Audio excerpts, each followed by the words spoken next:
बिस्मिल्लाहिर्रहमानिर्रहीम। अस्सलाम वालेकुम। यूट्यूब चैनल पर तारिक मतीन आपको खुशामदीद कहता है। आपने देखा वज़ीर आज़म इमरान खान साहब ने एक ऐलान किया, एक वादा किया, हिदायत की, फिर उस पर कुछ ताख़ीर के साथ अमल हुआ और वो अमल अब हो गया। हमारे सामने वो तफसीलात हैं।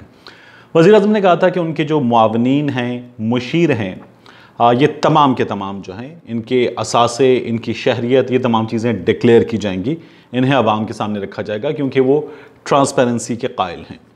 तो वज़ीर आज़म इमरान खान साहब की जानिब से जब ये कहा गया तो उसके बाद बड़ी इस बारे में सोशल मीडिया पर बड़ी तारीफ़ हुई। फिर जब ये डिले हुआ तो बहुत सारे लोगों ने बड़ी तनकीद की कि कहा था, हुआ नहीं, अब तक नहीं हुआ। इसमें एक मखसूस ग्रुप है सहाफ़ियों का और 2 मीडिया हाउसेस हैं, ये सरे फहरिस्त थे, पेश थे कि अब तक ये जो है वो असास ज़ाहिर नहीं किए गए। अच्छा, दुरुस्त है कि अगर कहा गया था इतने दिनों के अंदर तो कर दिए जाने चाहिए थे, लेकिन वो जो गालिब ने कहा है हुई ताख़ीर तो कुछ बाइस ताख़ीर भी था। तो वज़ीर आज़म इमरान खान का ज़बरदस्त वादा था और उस पर फिर अमल दरामद हो गया। इन तमाम लोगों के जो असासे हैं, इनकी शहरियत की तफसीलात जो हैं वो आवाम के लिए पब्लिक कर दी गई और फिर ये अब सब हमारे सामने आ गया। अब जब ये सामने आ गया तो फिर एक नया खेल शुरू हुआ। ये खेल बिल्कुल उसी तरह से जब इमरान खान साहब ने कहा था कि वो पब्लिक कर देंगे शुगर कमीशन की रिपोर्ट, तो कहा गया कि नहीं कर रहे। फिर कर दी गई तो कहा गया ड्रामा है, इसमें बहुत सारी चीज़ें छुपा ली गई हैं, बहुत सारी चीज़ें मैनिपुलेट की गई हैं। फिर वज़ीर आज़म ने कहा फॉरेंसिक होगा, तो फिर उसके बाद हुआ कि नहीं, अब तो पक्का ड्रामा है, क्योंकि जो है वो इंक्वायरी कमेटी थी, अब ये कमीशन तक चले गए हैं, ये पक्का ड्रामा है, ये बहुत सारे लोगों को बचा रहे हैं। फिर वो इमरान खान साहब ने वो भी पब्लिक कर दिया। तो अब ये जो है ये पब्लिक कर दिया गया। अब जब ये पब्लिक हो गया है तो आप ये देखिए कि बहुत सारे लोग इस वक्त सोशल मीडिया पर इसके मुख्तलिफ पहलुओं पर बात करें। जैसे वो लोग जिनकी दोहरी शहरियत है, किसी के पास रेजिडेंसी है किसी और मुल्क की, किसी के पास ग्रीन कार्ड है, इन तमाम चीज़ों पर जो है वह बड़ी डिटेल में बात हो रही है। और मुस्लिम लीग नून की जानिब से, दीगर सियासी जमातों की जानिब से, मुखालिफिन की जानिब से ये कहा जा रहा है कि जो बैरून मुल्क शहरियत रखते हैं, इकामा रखते हैं, रेजिडेंसी रखते हैं, ये लोग मुल्क के हमदर्द कैसे हो सकते हैं। तो ये किसी भी सूरत मुल्क के हमदर्द नहीं हो सकते। तो इन लोगों को जो है निकाला जाए, इस्तीफ़े लिए जाएं, हुकूमत जवाब दे, ये लोग अवाम के मफाद के फ़ैसले कर सकते हैं। बिल्कुल सही बात है, मुस्लिम लीग नून बिल्कुल ठीक कह रही है और ये ऐसा कभी भी नहीं हो सकता। ये जो उसूल अपनाया मुस्लिम लीग नून ने, ये बिल्कुल दुरुस्त उसूल है। इसहाक़ डार साहब के पास सऊदी अरब का इकामा था, इसहाक़ डार साहब हमारे वज़ीर ख़ज़ाना थे। ख्वाजा आसिफ साहब के पास हमारे वज़ीर दिफ़ा थे और ख्वाजा आसिफ साहब के पास यूई का इकामा था, मियाँ साहब के पास इकामा था। तो ये बातें जो लोग कर रहे हैं, आप उन्हें देखें कि उनमें ये जो अखलाक़ी जुर्रत है ये कितनी ज़बरदस्त है, कितनी मिसाली है कि ये तमाम लोग ये बातें कर सकते हैं, ये तमाम लोग ताने दे सकते हैं। और ताने वो दे रहे हैं जो ख़ुद इस तमाम दलदल में, इस कीचड़ में बुरी तरह से गिरे रहे हैं और इन्हीं बुनियादों पर जो है वो उनकी मज़म्मत की गई है, उन्हें मलामत किया गया है।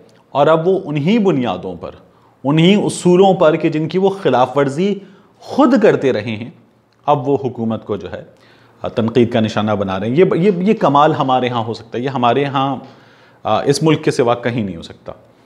तो इमरान खान साहब जो हैं उन्होंने एक वादा पूरा किया। अब इसमें कुछ एक बार फिर एक मखसूस ग्रुप के सहाफ़ियों को आप देखेंगे कि वो बड़े कुछ सवालात कर रहे हैं, बड़े रेलेवेंट सवालात हैं उनके नज़दीक।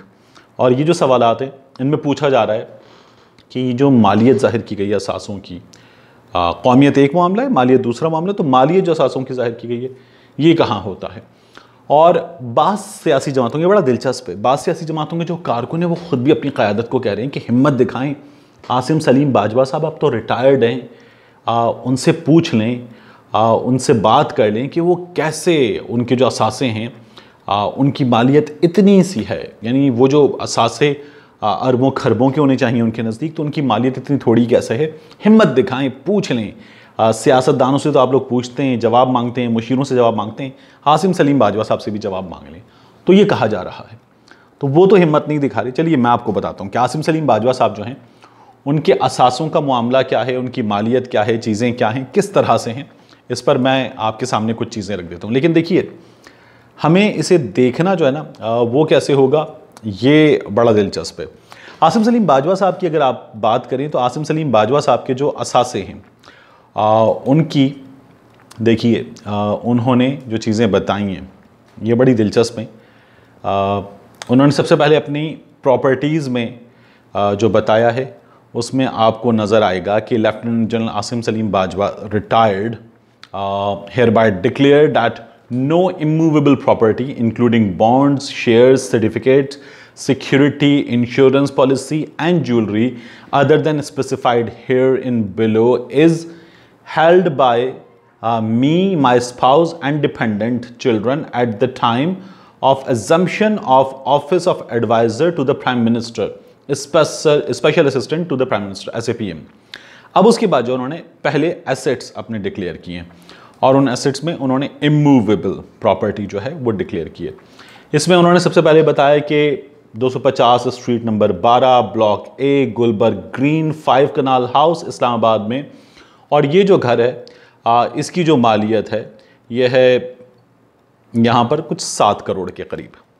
फिर उसके ये 5 कनाल का घर है और फिर उसके बाद जो है 4 कनाल का रेजिडेंशियल प्लॉट है DHA ओएसिस कराची में और इसकी जो मालियत है वो तकरीबन 4 करोड़ के करीब है।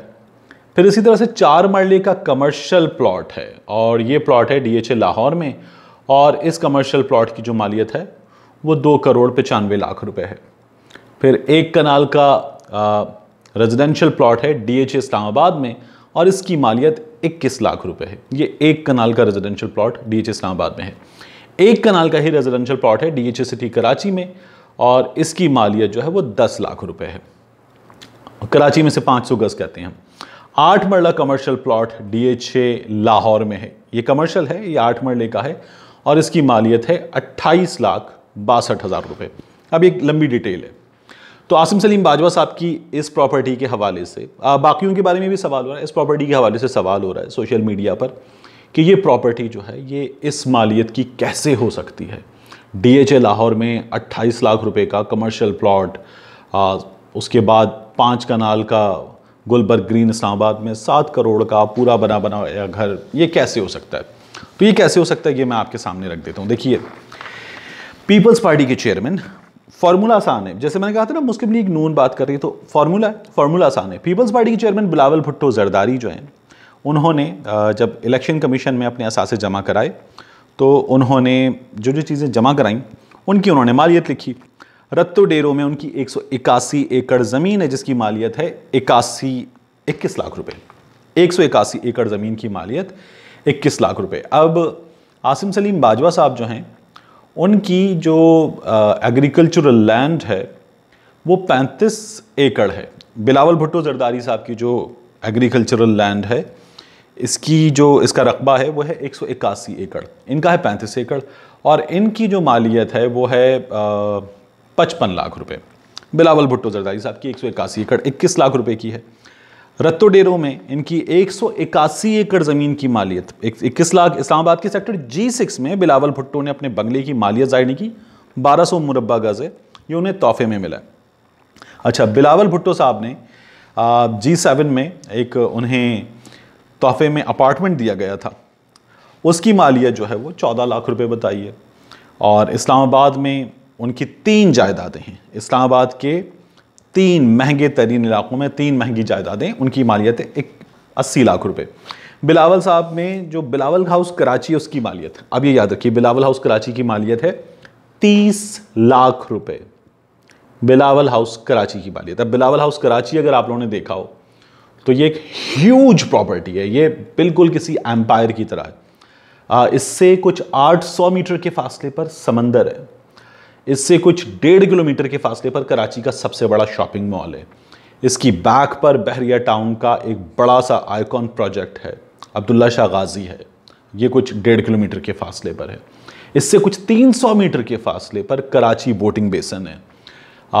इस बिलावल हाउस से बिल्कुल जुड़े हुए कराची के महंगे तरीन 2 हॉस्पिटल्स मौजूद हैं। फिर एक कराची का बहुत ही महंगा शॉपिंग मॉल जो अब गैर फ़ाल सा हो गया है, वो शॉपिंग मॉल बिलावल हाउस से 1 किलोमीटर के फासले पर है।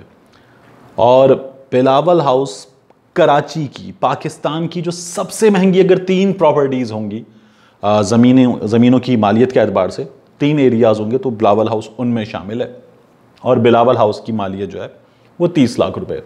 इमरान खान साहब ने 2013-2018 की जो असम्बली थी उसके मौके पर बनी गाला की जो मालियत थी वो इमरान खान साहब ने बताई थी कि तोहफे का है, लेकिन उसकी मालियत को 75 करोड़ रुपए बताई थी। 300 कनाल का ये महल है उनका, तो उसके जो टोटल एरिया है। अनवर मकसूद साहब ने पूछा कि अगर जो इमरान खान साहब ने फार्मूला दिया उस फार्मूले के हिसाब से मैं अपनी प्रॉपर्टी की, अपने घर की कराची में कीमत निकालूं तो 175 रुपये बनती है। तो ये जो 30 लाख रुपए है, इस 30 लाख रुपए में इस वक्त लाहौर में 3 मरले का, कराची के 60-65 गज का घर नहीं आता। तो ये जो फार्मूला है, यही फार्मूला अपनाया गया है। ये फार्मूला क्या है? ये फार्मूला है मोस्टली जो जायदाद अक्वायर करते वक्त जितने साल पहले भी दी गई है, उस वक्त जो कीमत थी उसकी बुनियाद पर यह जाहिर किया था। मैंने अयाज सादिक साहब का एक इंटरव्यू किया था। उस इंटरव्यू में मैंने उनके डॉक्यूमेंट्स उनके सामने रखे, जैसे ये बिलावल भुट्टो जरदारी साहब की प्रॉपर्टी के डॉक्यूमेंट्स हैं, तो मैंने उनके सामने रखे और मैंने कहा कि सर ये जो आपका बंगला है, ये बंगला करोड़ों का है, आपने को 70-80 लाख रुपए का जाहिर किया हुआ है। तो कहने लगे जब ये अक्वायर किया गया था उस वक्त की जो कीमत है वो लिखी जाती है, तो हमने वो कीमत लिखी है। जो मौजूदा मार्केट वैल्यू है वो इसमें नहीं लिखी जाती, तो हमने वो लिखी है। तो ये फार्मूला है, इस फार्मूले के तहत है। हाँ, आसिम सलीम बाजवा साहब के असासों में एक चीज़ की अब उनसे वजाहत तलब करें, लोग उनसे मांगें और ये सियासतदान भी मांगें। जो टोयोटा ZX है, ZX, उसकी मालियत जो है वो, अगर आप पाक व्हील्स, सबसे बड़ी वेबसाइट है गाड़ियों की, उस पर जाके देखेंगे तो आपको नज़र आएगी कोई 2016 तक की जो गाड़ी है जो उन्होंने अपने असासों में दी हुई है, वो उन्होंने दी हुई 30 लाख रुपए की। उसकी कीमत आपको 3 करोड़ के करीब नज़र आएगी। ये एक ज़ीरो मिस हुआ है 30 लाख लिखते हुए, या फिर उन्होंने किसी से अगर ख़रीदी है और 30 लाख में उनको मिल गई है, तो ये वो बता सकते हैं। ये बिल्कुल एक ऐसी चीज़ है जो मार्केट से बिल्कुल अलग नज़र आएगी आपको, क्योंकि गाड़ी है और ये रीसेंट वैल्यू पर होनी चाहिए, 2016 ही की गाड़ी है, तो ये आपको नज़र आएगी। बाकी जो चीज़ें हैं वो फार्मूला है, जिस फार्मूले के तहत ये चीज़ें हैं उसी फार्मूले के तहत हैं। ये लोग जो तनकीद कर रहे हैं दोहरी शहरियत पे, दीगर मामलात पे, ये वो लोग हैं जो ख़ुद आला तरीन ओहदे रखते थे। ये मुशीर वगैरह नहीं थे, इनके मुशीर थे। यानी इसाक डार साहब के पास मुशीर थे, वज़ीर आज़म साहब के पास मुशीर थे, और ख़ुद वज़ीर आज़म साहब के पास, वज़ीर दिफ़ा साहब के पास, वज़ीर ख़जाना के पास और दीगर लोगों के पास इक़ामे मौजूद थे। और ये लोग अब हिम्मत है, इस हिम्मत की दाद देनी चाहिए कि ये लोग तनकीद कर रहे हैं लोगों की दोहरी शहरियत पे। मिलते हैं आपसे अगले व्लॉग में।